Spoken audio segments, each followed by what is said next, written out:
Si Jensen, nasa unang hirit din. Kaya Pero nga. nandito siya, pag nanalo sila, sa tingin mo, balatuhan ka? Naman, napag-usapan na natin yan, di ba? Kanina pa niya kami kinokontrata actually. Nakakontrata na yan. Yan.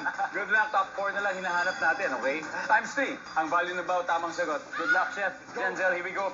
Kung ibibiti ng patiwarik ang snatcher, ano ang mahuhulog mula sa bulsa niya? What? Denzel. Wallet. Di ba? Siyempre, ninakaw nga niya yung wallet. Wallet. Wallet may pera. Nandyan ba ang wallet?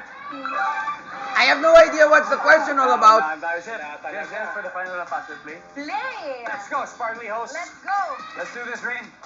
Kung bibitin ng patiwarik ang isang snatcher, anong mahuhulog sa bulsa niya? Cellphone. Knife. Nandyan ba ang cellphone? All right. Yeah. Let's go, Angela. Kung ibibitin ng patiwarik ang snatcher, anong huhulog sa bulsa niya?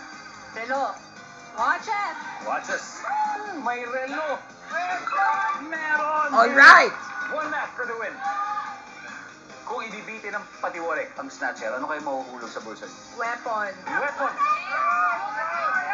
Marshmallow. Wala marshmallow. Weapon! Hold up na! Hold up, no. Hold up na!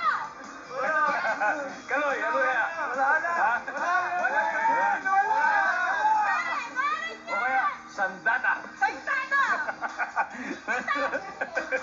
Nandun ba? Ang weapon. Wow. Knife or weapons. They mean the same thing. That's what I said. Oh, I get it. So the question is, what objects will fall down from a snatcher's or a robber's knife if he were to stab a person? Oh, I get it. So those are the things. Good job. Anjay, maraming salamat. See you at the Fast Money. Kaloy. Bye.